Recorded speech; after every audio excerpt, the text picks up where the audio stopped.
Bienvenidos a Puerto Cultura. Nos encontramos en Difusora Soriano 1210 AM, Poder de Radio. Y hemos llegado como cada sábado para acompañarte, estés donde estés. Hoy en un día muy particular que estamos celebrando los 200 años del desembarco de los 33 orientales.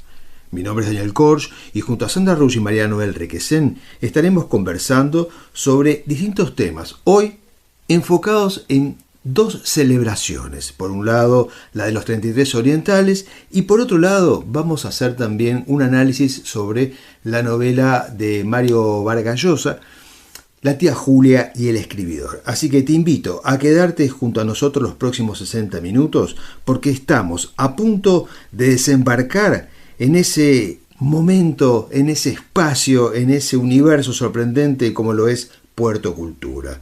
Entre el cielo, la tierra, el arte y vos que estás allí escuchándonos en Difusora Soriano 1210 AM, poder de radio y poder de comunicación. Te recuerdo que además nos podés escuchar en YouTube en el canal Puerto Cultura y ahora también por Spotify. Recuerda que Puerto Cultura es un espacio al resguardo del olvido. Comenzamos el programa de hoy con una propuesta diferente en expresión viva, donde particularmente hoy Sandra ha realizado va a realizar una reseña histórica relacionada a la fecha que hoy estamos celebrando, el 19 de abril, o sea, a 200 años del desembarco de los 33 orientales, porque nos va a contar sobre el señor, el estanciero Domingo Ordoñana, quien en 1860 adquiere las tierras donde se produjo este hecho histórico. Así que bueno, Sandra, contanos, a ver, todo este material que has encontrado, porque seguramente hay muchos aspectos que todos desconocemos. Buenas noches, querida audiencia de Difusora Soriano y Puerto Cultura. Muchas gracias, Daniel, por esa presentación. Hoy es un día especial y no podía dejar de recordar con ustedes esta fecha y a estos personajes de los que les hablaré. Hace 200 años, el 19 de abril de 1825, un puñado de valientes hombres, 33 orientales, al mando de Juan Antonio Lavalleja, partieron en un lanchón en la oscuridad de la noche y la inclemencia de la lluvia desde las islas del delta de Paraná, en Argentina, rumbo a las costas de la Banda Oriental, motivados por alcanzar la independencia de estas tierras, ocupadas por el Imperio de Brasil. Desembarcaron en Arenal Grande, hoy Playa de la Graciada del departamento de Soriano. La bandera que los unía representando su compromiso tenía 3 franjas horizontales, una azul, blanca la del centro con la leyenda Libertad o Muerte, y roja la tercera. A este hecho histórico también se lo denomina la Cruzada Libertadora y ha sido considerado por distintos historiadores como uno de los acontecimientos más importantes que forjaron a Uruguay como nación libre y soberana. Pensar en Playa de la Graciada, en el desembarco de los 33 orientales, en la jura que proclamaron al tocar suelo oriental, me conduce a Domingo Ordoñana y su estancia Casablanca, dueño de esas tierras bendecidas, y al gran pintor de la patria Juan Manuel Blanes, quien inmortalizó con su obra aquella gesta. Voy a comenzar por Domingo Ordoñana, un grande que hizo historia en nuestro departamento y en el país, un patriota con mayor elevación que los propios patriotas, dicen algunos historiadores, que colaboró con el Archivo de Indias, fue un visionario en las actividades rurales, naturalista, periodista, historiador y poeta. Nació el 23 de diciembre de 1829. Era oriundo de Tolosa, de una aldea de la provincia de Álava, en España.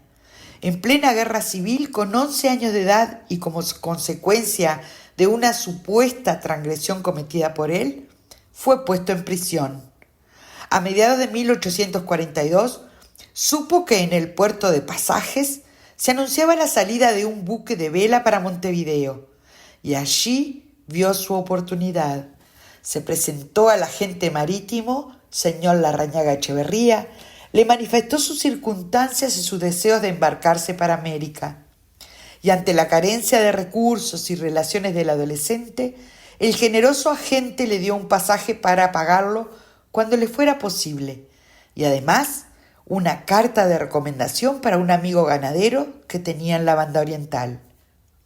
Desembarcó a principios de 1843 en Montevideo, en el muelle de la calle Misiones.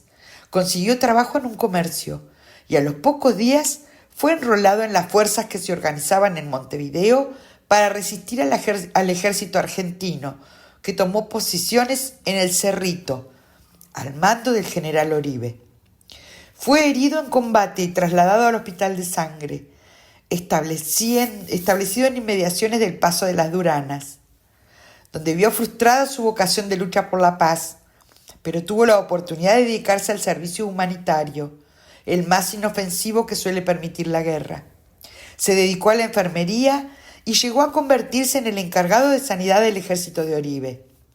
Al terminar la guerra de los 9 años y disolverse las fuerzas y gobierno de Manuel Oribe en el Cerrito, a principios de octubre de 1851, Domingo Ordoñana sirvió de intermediario con el general Urquiza. Prestó sus virtudes para la pacificación de la República, lo que lo distinguió ante los militares y civiles por la honrosa misión que había cumplido. Instalado en Buenos Aires, obtuvo una licenciatura en medicina. Volvió a Uruguay en 1860. Antes de su regreso ya había comprado tierras en Soriano, la casa llamada originalmente Casa Blanca, en Agraciada, instalándose allí con su esposa Alejandrina de la Sierra. Luego viaja a España. Fue su primer visita y allí se presentó ante aquel agente marítimo que le había dado una mano cuando era un adolescente. Le devolvió el dinero del pasaje con intereses. No se los quiso aceptar, pero le insistió. Debía pagar su deuda. La honró con la gratitud que le debía. Cuando retorna a la Agraciada, resuelve no ejercer su carrera de medicina y dedicarse a la actividad rural. Desde entonces su preocupación constante fue la campaña, el bienestar de las clases rurales, mejoramiento de la ganadería, ensanche de los predios agrícolas, aclimatación de nuevas especies vegetales, plantación intensiva de árboles, parte de los cuales se ven todavía alrededor de su preciosa estancia, que luego además propagó con folletos que repartía por todo el país. Y acá viene la parte que hoy más nos interesa y nos ocupa. Motivado por el significado histórico de la gesta libertadora y especialmente por el desembarco de los 33 orientales que había sucedido allí en sus tierras, se dedica a la investigación y localización exacta del lugar donde habían desembarcado y pronunciado el juramento independentista. En 1863, una vez que identificó la zona, citó al lugar a los sobrevivientes que habían participado del cruce para que le indicaran el lugar preciso donde ocurrió. Él había hecho construir para la playa de la Agraciada una pirámide que aún hoy allí se encuentra. La construyó en homenaje a los patriotas que fueron parte de la gesta del 19 de abril de 1825, y en ese lugar exacto colocaría el monumento que consta de una simple pirámide sobre un cubo, con estas dos inscripciones: aquí desembarcaron los 33 patriotas el 19 de abril de 1825, y por iniciativa y expensas de don Domingo Ordoñana se levantó esta pirámide en 1862 y la regaló a la nación el 19 de abril de 1864. Años después, en la tarde del 18 de abril de 1875, llegaron a su estancia Casablanca 3 hombres buscándolos. Aquellos hombres eran los señores Blanes, padre e hijo, y el boticario, el señor Arechevaleta, quienes le solicitaron les indicase el punto en que desembarcaron los 33. A la aurora del día siguiente, 19 de abril, pues era el objetivo de su expedición. Juan Manuel Blanes, el pintor de la patria, necesitaba estudiar detalladamente el lugar Debía ser en la misma fecha en que éste aconteció, para tomar apuntes de luz y coloración lo más fieles posibles, con el objetivo de pintar el juramento de los 33 orientales. Allí realizó dibujos y juntó arena del lugar en su afán por documentar todos los detalles del suceso. Buscó datos en la memoria de testigos, estudió por referencias la fisonomía de los protagonistas, hizo un análisis minucioso de los tipos de armas, equipos e indumentaria. El 2 de enero de 1878 se descubriría en el taller del pintor, en presencia del gobernador, coronel don Lorenzo Latorre, ministros de Estado, altos funcionarios y numerosos invitados, el cuadro del desembarco de la Agraciada, un óleo sobre tela de 3 metros con 11 centímetros por 5 metros con 64 centímetros. En ese lienzo se destacaban con sorprendente fidelidad 33 figuras originales todas, porque todas están individualizadas en los 33 héroes que dieron libertad a esta república heroica.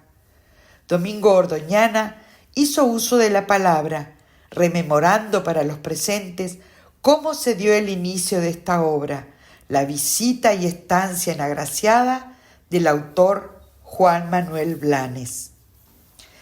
33 orientales jurando libertad o muerte por su patria, su gente.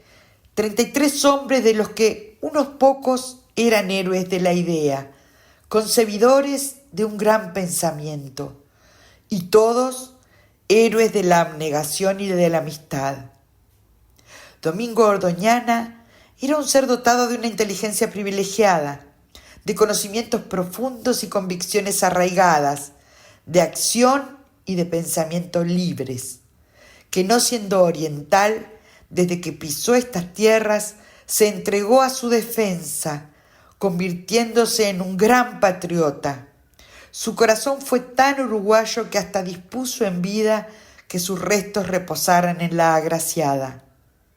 Juan Manuel Blanes fue el pintor uruguayo, reconocido como el pintor de la patria.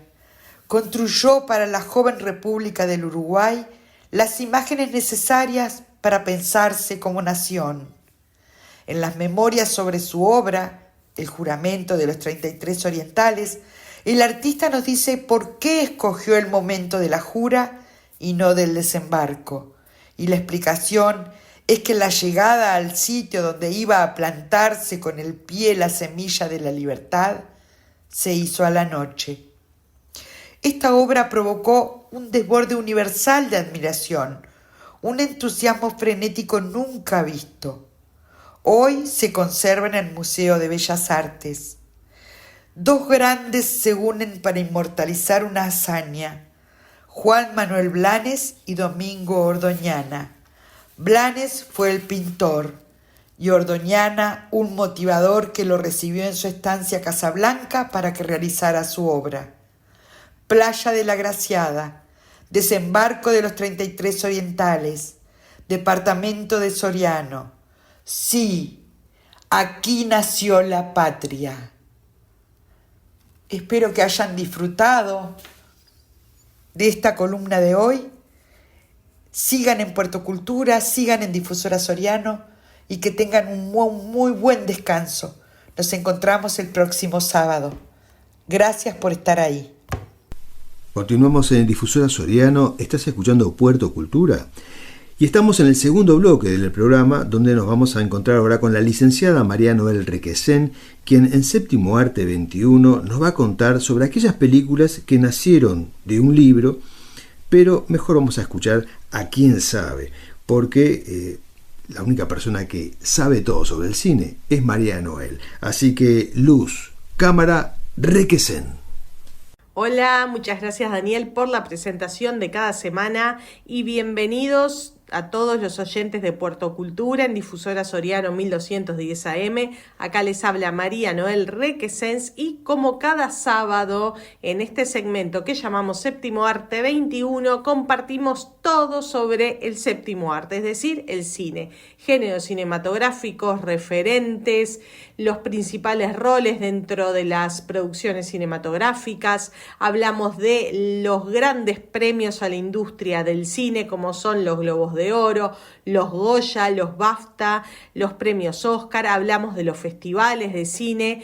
También tuvimos un programa especial donde hicimos el comentario sobre la película Anora, que fue la ganadora en la categoría Mejor Película en la última entrega de los premios Oscar. Y hoy tenemos un segmento de celebración. ¿Por qué? Porque el 23 de abril se celebra el Día Internacional del Libro y en Séptimo Arte, en Puerto Cultura, en el Mar de las Artes, lo queremos celebrar.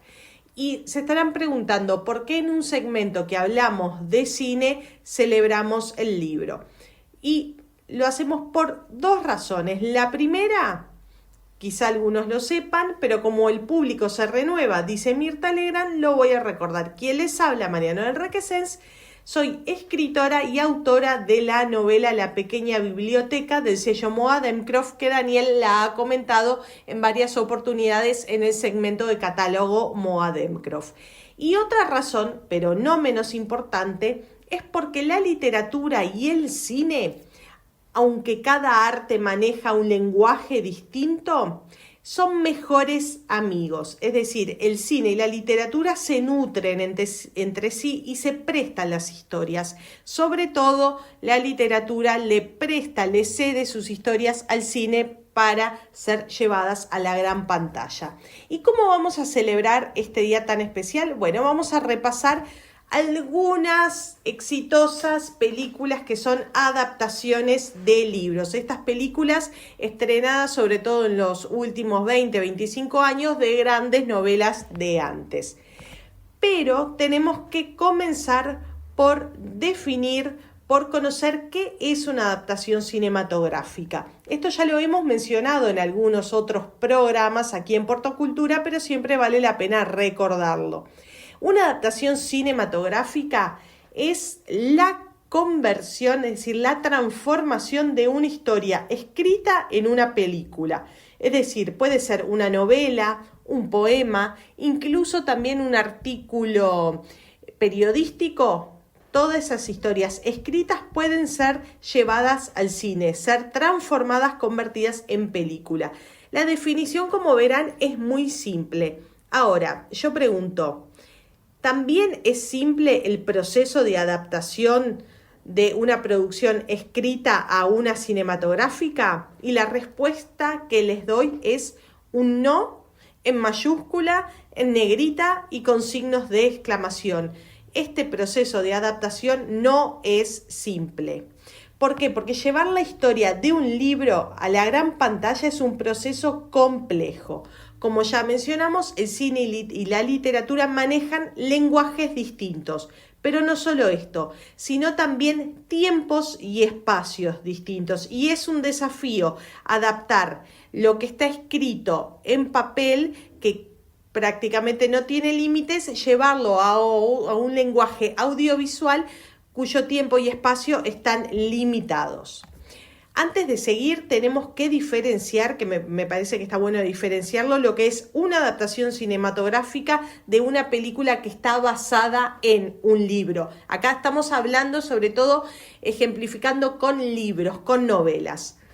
Cuando se dice que una película es adaptación de una novela, significa que lo que estamos viendo en el cine es la novela, es la historia de la novela llevada a imagen y sonido con algunos cambios o licencias creativas, pero es la historia del libro. En cambio, cuando una película dice basada en, o una novela, o en un cuento, por ejemplo, se toman aspectos de ese escrito, es decir, de de esa novela o de ese cuento, pero no se mantiene la esencia. Hay muchísimos más cambios. Se puede hacer, es decir, nosotros leemos un cuento, nos gusta un cuento, entonces creamos una nueva historia. La adaptación, una película que es adaptación de una novela, es la novela llevada al cine. Y cuando la película es basada en una novela, un cuento, etcétera, es otra historia.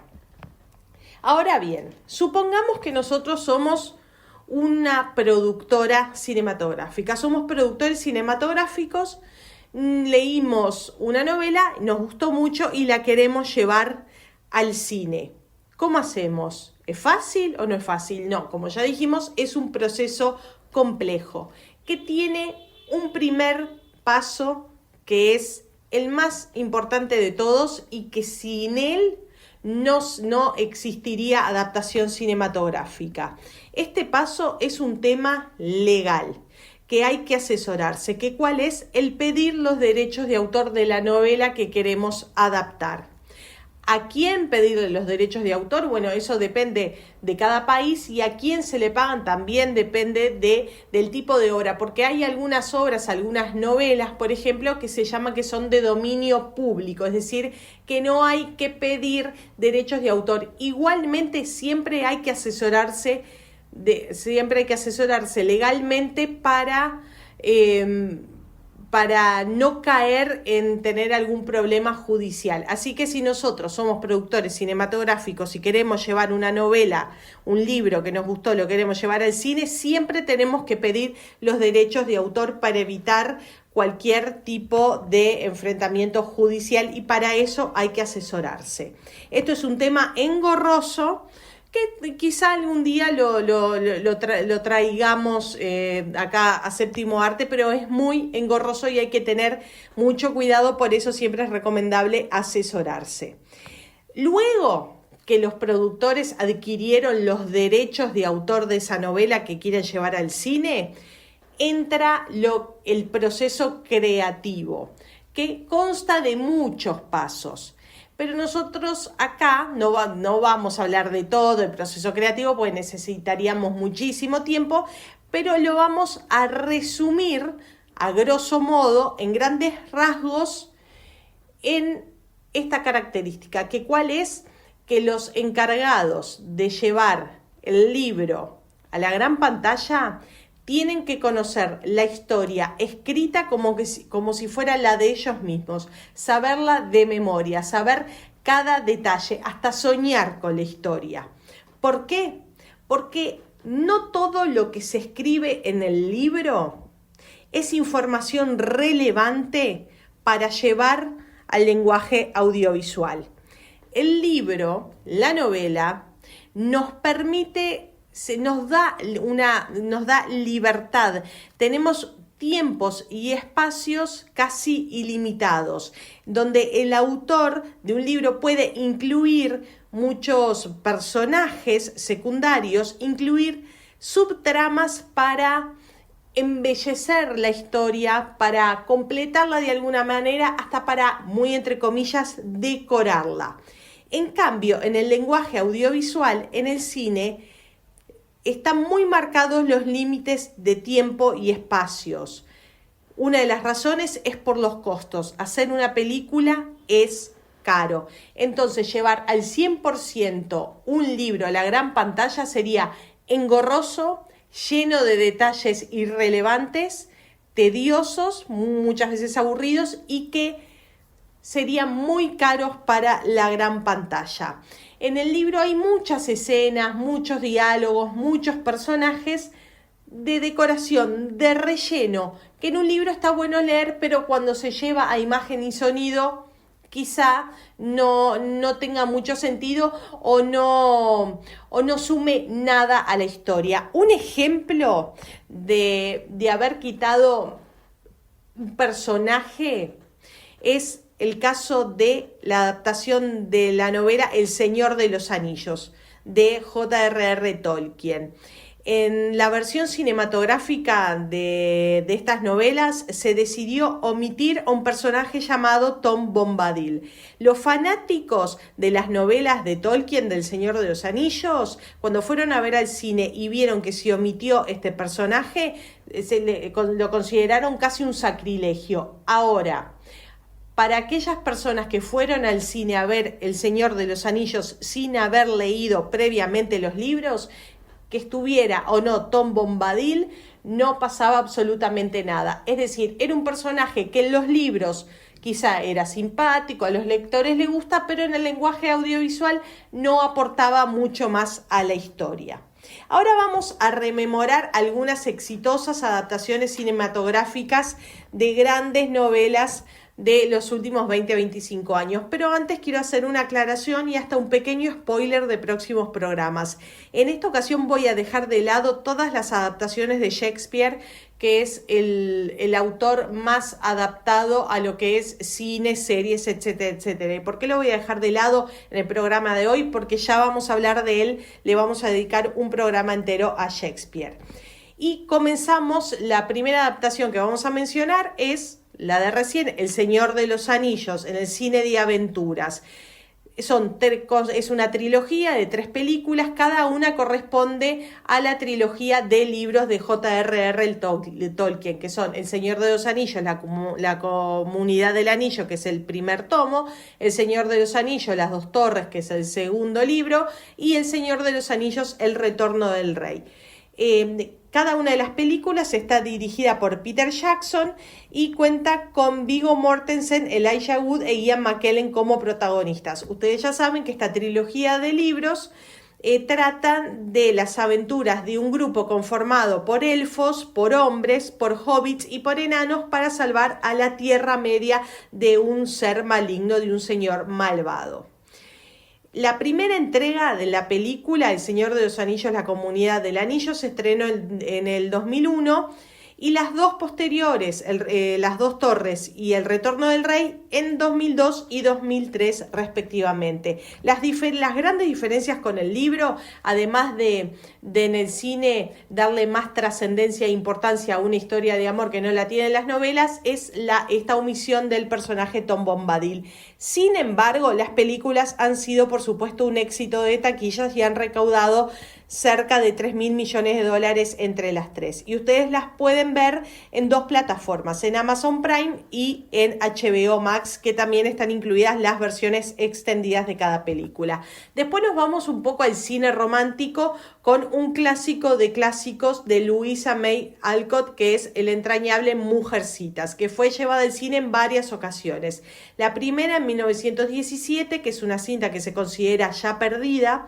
La segunda, un año después, en 1918. La tercera entrega en 1933 con Katharine Hepburn en el personaje principal de Joe March, y en 1949 es la cuarta entrega y la primera color, y las últimas 2, que son las contemporáneas, de 1994, dirigida por Gillian Armstrong y protagonizada por Winona Ryder, que es mi versión favorita, y la última de 2019, dirigida por Greta Gerwig y con Saoirse Ronan. Esta última adaptación la pueden ver en la plataforma Netflix.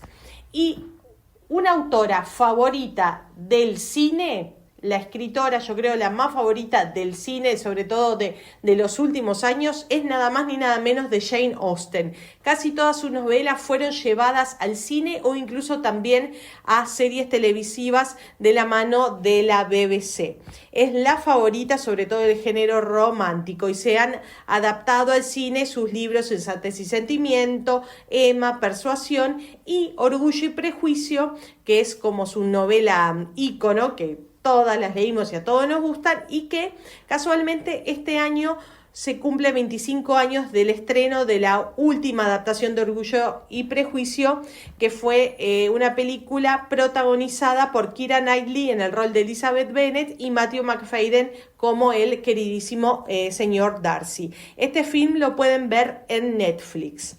Y volvemos al cine de fantasía y tenemos que mencionar, por supuesto, la exitosísima saga, no solo de libros, sino también de películas de Harry Potter, cuya autora es J.K. Rowling, esta famosísima y exitosísima autora británica que fue un éxito de ventas los libros. La primera entrega de Harry Potter, llamada Harry Potter y la Piedra Filosofal, fue en el año 2001 y después en los siguientes años, hasta el 2011, se estrenaron las 8 películas correspondientes a los 8 libros. Es una de las franquicias de cine más exitosas de toda la historia, recaudando entre todas sus películas casi 1.500 millones de dólares. La pueden ver, por supuesto, en las plataformas HBO Max, o mejor dicho, Max.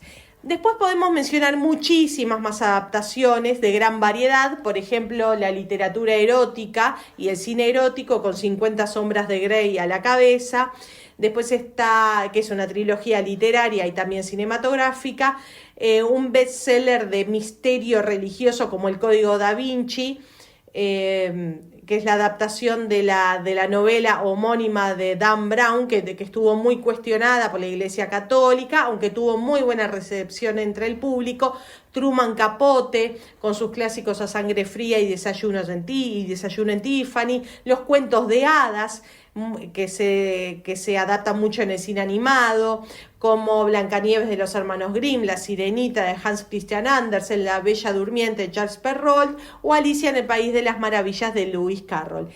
Como lectores nunca vamos a estar conformes al 100%, porque siempre nos va a faltar alguna cosa del libro y ver la gran pantalla. Pero yo siempre recomiendo disfrutar y agradecer que hasta el día de hoy podemos seguir teniendo nuestros libros favoritos en el cine. Hasta acá llegamos con una nueva entrega de Séptimo Arte 21 y nos volvemos a encontrar la semana que viene para compartir más de cine, y quédense con Puerto Cultura y toda la programación de Difusora Soriano. Chau, chau. Continuamos en Puerto Cultura. Estás escuchando ahora La Lupa Literaria. Y hoy, particularmente en conmemoración de la desaparición física del escritor peruano Mario Vargas Llosa, es que vamos a tratar una de sus novelas, La tía Julia y el escribidor. Esta es otra novela que nos sitúa en los años 50. Y digo otra novela porque también hay otras del comienzo del que están en esa época. Y también tienen que ver con su vida personal. En su momento, esta novela fue muy polémica. Es la quinta del autor y también se entrelaza en su narrativa con hechos de su propia vida personal, ya que el personaje principal, llamado Mario, es un joven que desea ser escritor, que trabaja también en un medio de prensa, como él lo hacía, en la ciudad de Lima, y que se termina enamorando de su tía política, que se llamaba Julia. Hasta acá todo es real. El protagonista tiene 18 años y su tía divorciada tiene 32 años. Mario Vargas Llosa nos cuenta una parte de su experiencia amorosa con su tía y, como mencioné recién, lo que narra trajo reacciones de todo tipo con su familia. Tanto de su tía Julia, que hizo pública otra versión diferente a la de su sobrino, y la otra persona que se molestó fue su propio padre, porque no estaba de acuerdo sobre cómo su hijo lo había nombrado y se había referido a él en la novela. Por lo tanto, el padre tuvo que escribir cantidad de cartas aclarando la situación a sus familiares, amigos, incluso a la prensa, manifestándose en contra de lo que había escrito su hijo. En síntesis, supongo que la familia del escritor terminó dividida. Y por lo que se dice, también muchos de ellos avergonzados por lo que él había revelado. El otro personaje que se molestó fue el actor de radioteatro boliviano llamado Raúl Salmón, que en el libro aparece como el personaje Pedro Camacho, porque tampoco él estuvo de acuerdo en aparecer en la novela e hizo público su descontento en los medios de prensa, generando también un verdadero debate público. La publicación de La tía Julia y el escribidor fue una verdadera bomba, porque todas estas reacciones hicieron que tanto la prensa como el público buscaban saber qué había pasado, ¿verdad? Todo esto obviamente vende. Y todos querían saber qué era lo que le contaba a Mario sobre su vida. Querían enterarse de todos estos entretelones del autor. Entendamos que, como dije, era su quinta novela. Para entonces el escritor ya era conocido y este libro, polémico, llamaba la atención porque se trataba de un drama, de una comedia familiar, lo cual desde el punto de vista del marketing literario, la novela se iba a convertir en un éxito. La propia tía del autor, como también les mencioné, publica una novela llamada Lo que Varguitas no dijo, se llama la novela. O sea, hasta la tía Julia aprovechó la situación y generó algún dinero para ella misma. Pero lo que también hay que destacar, que la novela está muy bien estructurada, ya que Vargas Llosa plantea novedades en la forma de cómo está contado todo este drama familiar. Y por lo otro, que también se destaca la intervención del personaje Pedro Camacho, el autor de radioteatro. Aquí lo que hace Mario es generar una superposición narrativa, hasta entonces poco vista, y está relacionada con lo ficcional.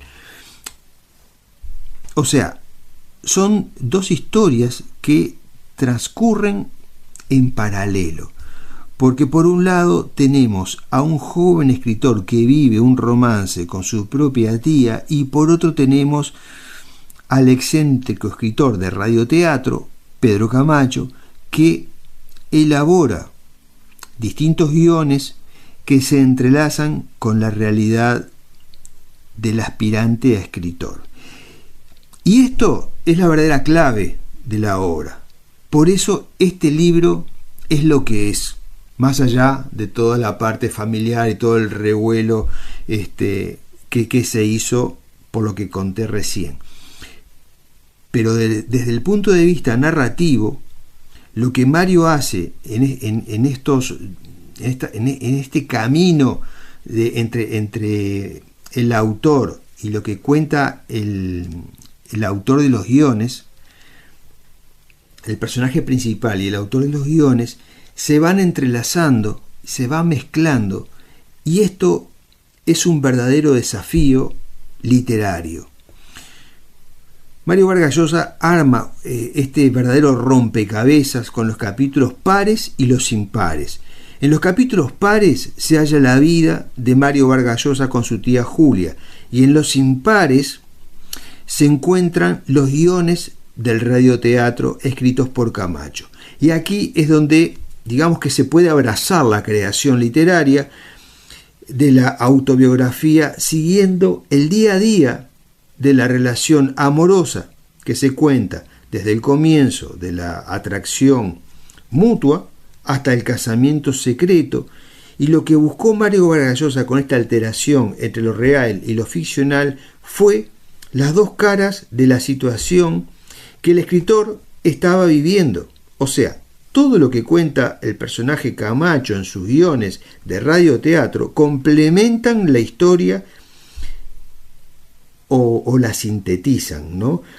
Mario Vargas Llosa presenta la experiencia de él vivida desde estas dos perspectivas distintas, complementarias, porque los guiones de radioteatro comienzan de forma clara, y a medida que avanza la obra capítulo a capítulo, van mostrando poco a poco cierta confusión, hasta que todo se vuelve caótico. Incluso el autor ya no el autor Camacho, ¿no? Ya no domina la situación. Y probablemente fuera lo que Mario Vargas Llosa podría haber estado viviendo en ese momento. Y como escritor hace lo que se conoce como una catarsis, por lo vivido en la realidad. muchas veces hemos dicho que la literatura es una forma de sanar problemas personales. Y creo que aquí Mario Vargas Llosa lo que hace justamente es ir hacia adentro, ficcionarlo, revivirlo y buscarle de repente cómo encauzarlo dentro de lo que estaba sintiendo él. Sin embargo, lo que el autor manifiesta, por un lado, esa claridad de lo vivido con la relación con su tía, por otro lado, se descontrola en los guiones de Camacho, como si intentara mostrar ese mundo interior a través de esos capítulos impares. Hasta de esto, de los capítulos pares e impares, podríamos hacer un análisis, pero no me voy a poder extender tanto por un tema de tiempo. Pero la novela, La tía Julia y el escribidor, en suma, trata sobre un joven que trabaja en una estación de radio y admira a Camacho, el guionista de los radioteatros, que además era un perfeccionista, dedicado a la escritura. Y el escribidor es solo eso, un escribidor con aspiraciones. Y se ve cómo esa obsesión de Camacho, del autor de los guiones de radioteatro, poco a poco lo va llevando a la locura, a ese desorden interno del que yo recién les hablaba. Al principio, Camacho es un hombre muy respetado en la radio, con una producción increíble, un gran trabajador, como decía, un perfeccionista, admirado por todos, con el que mantiene una relación con el público muy importante, y él siempre atento, justamente cuidando todo esto, en todos los detalles, pero más tarde fracasa, y es ahí donde decae y se empieza a deteriorar mentalmente, y uno ve en esos capítulos impares toda esa confusión que se va generando poco a poco. Mario Vargas Llosa nos cuenta en esta novela mucho más de los entretelones sobre su amorío con su tía Julia, mucho más de lo que dice. Por eso esa sincronicidad que hay entre lo que él vive, entre los capítulos pares y los impares. Nos cuenta sobre, además, cómo cuidar la creación literaria. Realmente es una lección que nos hace Mario Vargas Llosa, y también nos cuenta sobre cómo mantener el equilibrio entre la realidad y la ficción, pero ya acá es como un mensaje a los propios escritores. Es interesante cómo Vargas Llosa parece asomarse al futuro y anticiparse a este presente, porque a medida que el deterioro mental del guionista Camacho se acelera, también afecta a sus personajes, volviéndolos una caricatura de lo que eran. Mario Vargas Llosa critica el entretenimiento general, o sea, la preferencia de un público que gusta consumir una literatura, digamos que más banal, más liviana, más simple, a otra más profunda. Pero esto, por eso yo le decía recién que Mario Vargas Llosa en esta novela se anticipa al futuro, porque lo que Mario Vargas Llosa nos cuenta acá, teniendo en cuenta lo que estoy analizando, él se acerca a este presente que estamos viviendo, ¿sí? O sea, por eso les digo que él critica el entretenimiento, ¿sí? Y a la preferencia del público por programas banales y no aquellos programas donde se profundiza un tema específico como sucede hoy. Hablamos del contraste, el contraste que se genera entre el escribidor y el escritor. El escritor es Camacho. Allí hay una fuerte crítica social, porque no olvidemos que en los años 70 la realidad de toda Latinoamérica era la misma, con gobiernos dictatoriales, donde la gente buscaba un escape intelectual, pero a su vez complementario. También Mario Vargas Llosa hace ver cómo la maquinaria industrial, desde lo literario, es capaz de adaptar la creación ante la exigencia del consumo o de la demanda del mercado. Siendo esta, para mí, ¿no?, la razón de por qué Camacho termina desbordado por el trabajo. Amigos, espero que hayan disfrutado de este breve análisis sobre la tía Julia y el escribidor en homenaje al escritor Mario Vargas Llosa. Nos encontramos en la Lupa Literaria el próximo sábado. Continuamos en Difusora Soriano 1210 AM y en la noche de hoy es momento de reflexiones. Sí, de reflexiones. Pero no vamos a reflexionar sobre algo que haya dicho un escritor ni un filósofo. Bien, depende de cómo lo interpretemos. Porque a quien voy a citar hoy es un científico. Un científico que dijo: si buscas resultados diferentes, no hagas siempre lo mismo. Esto lo dijo Albert Einstein. Un científico que como filósofo creo que ha tenido muchas frases de esta profundidad. Un hombre que sin duda debió haber tenido también muy buen humor, porque hay otras frases con anécdotas donde el físico alemán realmente nos lleva a veces a la risa, ¿no? Creo que fue un hombre que tuvo muy buen humor. Considerado, uno de los científicos más importantes del siglo XX, que además cuando era muy joven y aún desconocido para la ciencia y para el mundo, más o menos año 1905, registra y publica la teoría de la relatividad. ¿Qué significa esto? En breves palabras, que la energía contenida en la masa de una uva podría satisfacer las necesidades energéticas de una ciudad como Montevideo. Esto también nos lleva a otras direcciones, como viajar más rápido o a la velocidad de la luz. Cualquiera puede creer que el joven Albert Einstein era un estudiante calificado, el mejor de su clase, o lo que hoy llamaríamos un nerd. Pero no fue así. Albert no era un buen estudiante, era muy reservado, era callado, introvertido, y cuando era muy pequeño hablaba muy poco. Tardó incluso mucho más de lo común en hablar, y empezó a comunicarse con sus padres a los 3 años. Sí, de joven le gustaba la música, muy especialmente el violín. Ustedes se preguntarán a dónde voy con todo esto. La frase que decía: si buscas resultados diferentes, no hagas siempre lo mismo. Es como si este concepto hubiera simplemente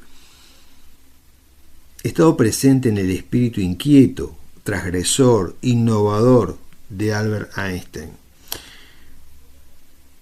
Él nunca fue por el camino de lo tradicional, lo pueden ver en su biografía. Siempre aconsejo que lean las biografías de estas personas que mencionamos en el programa. Él siempre buscó otras vías, otra manera de decodificar el mundo, de entender la ciencia, de romper paradigmas o estereotipos. Lo podemos ver cuando observamos su propia imagen, cómo se vestía, era desalineado, su pelo estaba revuelto, largo para la época. Su expresión parecía como burlona. Muchas fotos lo muestran de esa manera. Los hombres de ciencia en aquel momento, en aquellos años, vestían traje, se veían mucho más formal, se peinaban correctamente, ilustraban sus zapatos, pero no lo hacía así Albert Einstein. Fue todo lo contrario, pero fue el hombre que le escribió una carta en 1939 al presidente norteamericano Roosevelt advirtiéndole que Hitler estaba desarrollando la bomba atómica y estaba dispuesto a utilizarla. Una carta que lo cambió todo. Sin esta carta quizá la historia hubiese sido otra, aunque claro, hubo un terrible resultado en todo esto porque el poder, la política y quién sabe qué intereses hubo para que Einstein terminara firmando la carta que justificaba lanzar la bomba nuclear en Hiroshima y Nagasaki. Y aquí, en este acto, obviamente que repudiable, se buscó también un resultado diferente. El poder operó por encima de cualquier consideración, actuó por encima de todo, por encima de la humanidad, de la naturaleza, del respeto hacia todo, y porque sí, solo porque el poder podía hacerlo. Y así se lanzaron 2 bombas nucleares sobre 2 ciudades, eliminando a, creo que fueron 210.000 personas. Se buscaban resultados diferentes. Muchas veces esto tiene un costo moral que, como en este caso, nos muestra el lado oscuro de la situación planteada, pero buscar otras vías, o como expresaba la frase de Albert Einstein, buscar resultados diferentes en la dirección correcta nos impulsa a realizar las cosas de otra manera y no a quedarnos con la idea o simplemente en la teoría. Buscar resultados diferentes nos incita a más, a exigirnos en lo que hagamos, no solo para demostrarnos que podemos, sino para evolucionar como grupo humano, porque nunca hay una sola forma de hacer las cosas, y una idea, una ilusión, es parte de un proyecto y como tal debemos buscar aquellos puntos que sean realizables y sobre ellos construir lo que se tenga en mente. Es buscar resultados diferentes que van acompañados de un carácter fuerte para defender la posición que se tenga, que por supuesto va a ir en contra de lo que piensen los demás. Es difícil, lo sé, pero Albert Einstein también dijo otra frase que muy bien acompaña a esta que hemos traído hoy sobre la mesa.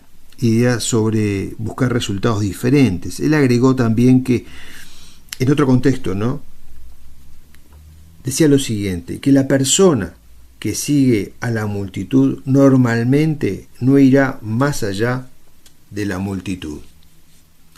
En síntesis, buscar un pensamiento diferente nos llevará a lugares donde probablemente nunca haya estado. Continuamos en Difusora Soriano y ya casi al final del programa de hoy, casi al final, aún nos queda un bloque más. Vamos al encuentro de palabras más, palabras menos, para conversar sobre la literatura de ciencia ficción. Entonces nos vamos a preguntar algo básico, porque es un tema inacabable.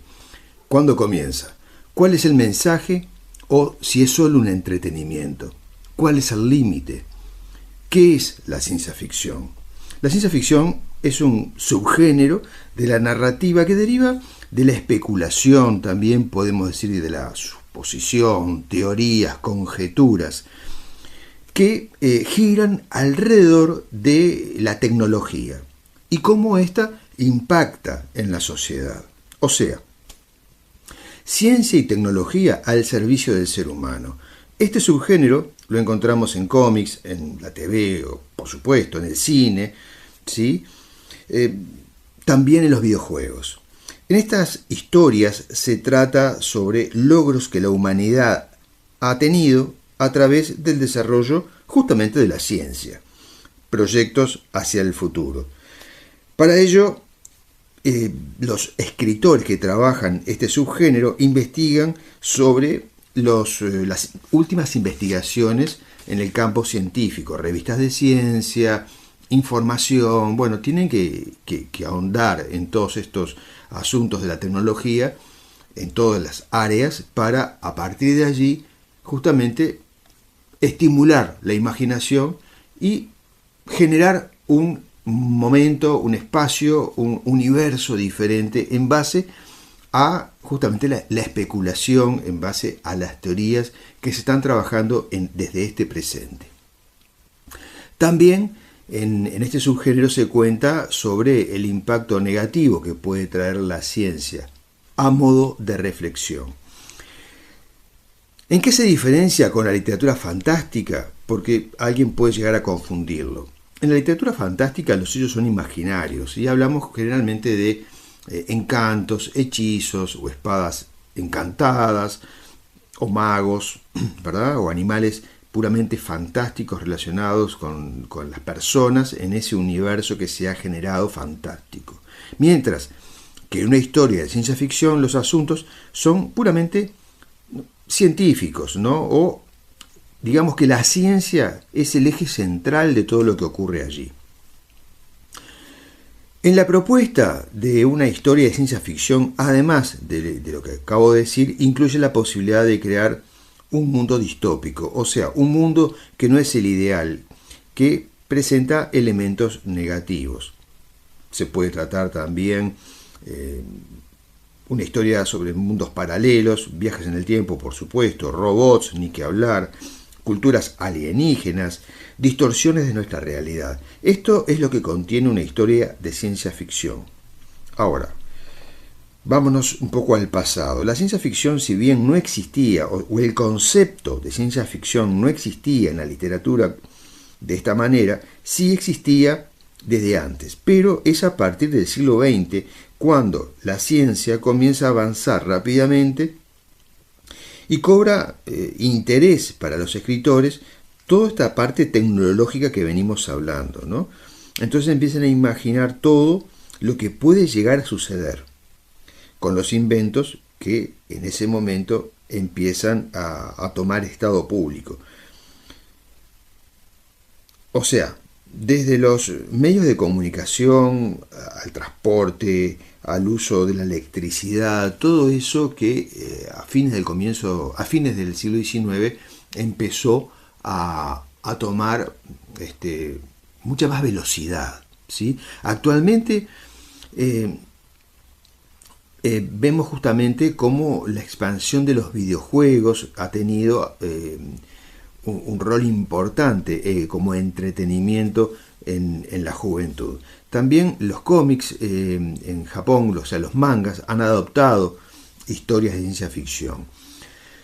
A ver, vayámonos nuevamente hacia el pasado. Creo que el ejemplo más antiguo que podemos citar, aunque creo que hay otros más, pero vamos a poner algo que todo el mundo conoce, es Frankenstein o El moderno Prometeo de Mary Shelley, una publicación de 1818, ¿sí? Que es a través de unos campos energéticos que había generado un científico que logra darle vida, despertar la vida a un ser armado con distintas partes humanas. Ahí hay un comienzo de la ciencia ficción, ¿sí? Hay un elemento que es el que une, y es la tecnología. Alta tecnología en 1818. El manejo de la electricidad. De la Tierra a la Luna, de Julio Verne, una publicación de 1865. 20.000 leguas de viaje submarino de 1870, ni hablar, ¿verdad? La cantidad de elementos de alta tecnología que se manejaban allí sobre el mundo submarino, inclusive el submarino mismo, los tanques de oxígeno, bien, todo lo que ellos utilizaban, el traje, ¿no? El caminar sobre el fondo marino, el tipo de comidas que tenían en el Nautilus por el proceso de algas y de otras situaciones planteadas en el mar, ¿no? de cosecha de alimentos en el mar. 1870. ¿Cuándo surge precisamente?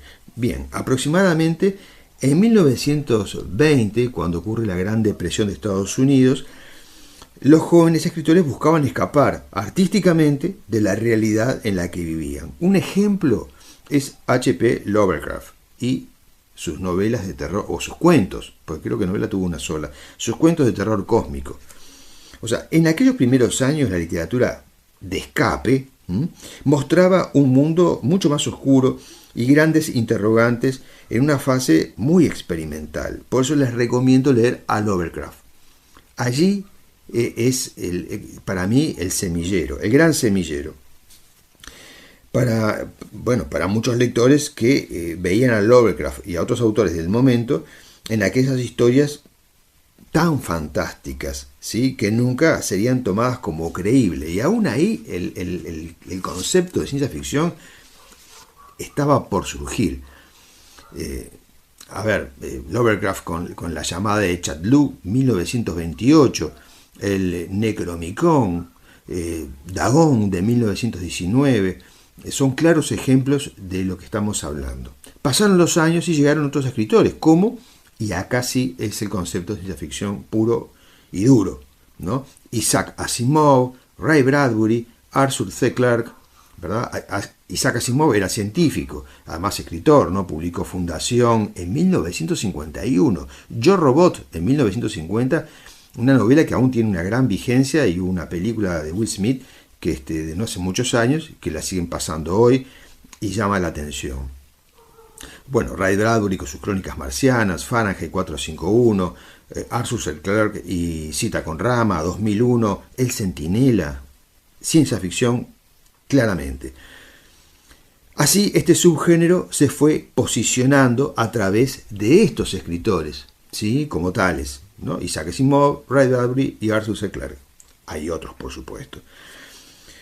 ¿Cuál es el límite? El límite es la imaginación de cada autor.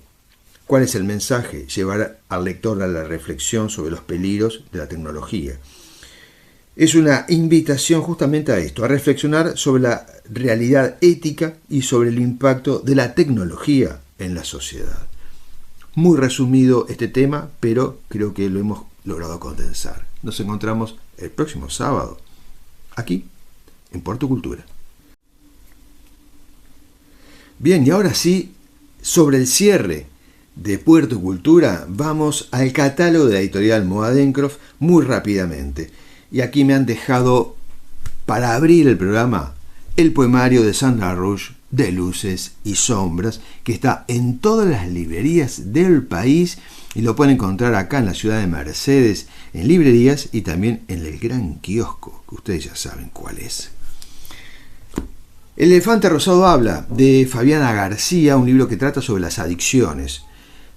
Cómo conducir a las personas que están entrando en la adicción, en la fase inicial. El elefante rosado habla. Un claro ejemplo de el nombre de lo que significa el mundo de las adicciones. Somos nuestras raíces, una novela excelente también de Mónica Isabel García Farina, la doctora que oriunda de Minas, que nos cuenta la historia de su familia, cómo llegaron al Uruguay, muy bien narrado, porque es el reflejo de muchísimos inmigrantes en nuestro país. Un ángel me salvó del tifus, de Ricardo Merov. Son las historias de Hernán Ciganda Viñoli, una persona que vivió realmente situaciones muy desopilantes. Un libro cargado de humor, de humor negro, de ironía, una mirada atenta al desarrollo de la sociedad uruguaya en los últimos 80 años. Un ángel me salvó del tifus. La pequeña biblioteca de Mariana Noel Requesén, una novela, yo diría que más que interesante, una genialidad de cómo Mariana Noel ha sabido unir las emociones con la búsqueda del ser humano, y todo ello ambientado en el jazz. Por último, Los viajes de Robert Chatterton, una novela de aventuras, de fantasía, una novela interesante, muy bien contada, no solamente la historia, la descripción. Un marino amigo que la leyó me dice que esta novela le recuerda a los primeros viajes que hizo el capitán Miranda, y que tocaba todos los puertos, esta novela tocaba todos los puertos que él había visitado alrededor del mundo. escrita por un joven de 18 años. Los viajes de Robert Chatterton. Y les recuerdo, para cerrar, el primer libro con el que comenzamos. De luces y sombras, de Sandra Rush, un poemario que trata no solamente sobre la vida interior de la autora, sino que también hace un gran homenaje a personas que ella conoció, a personas que han vivido acá en el departamento de Soriano. De luces y sombras, de Sandra Rush, el gran poemario que, embajador además de la poesía uruguaya en gran parte del mundo. Se nos acaba el tiempo. Adiós. Y ahora sí, hoy hemos corrido para llegar a despedirnos prácticamente, así lo voy a hacer muy rápido.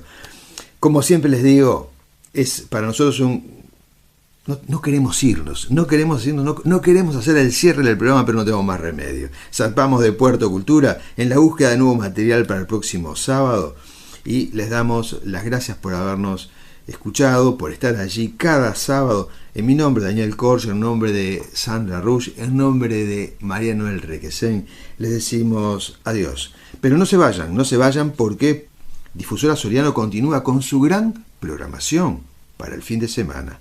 Y nuevamente, felices Pascuas.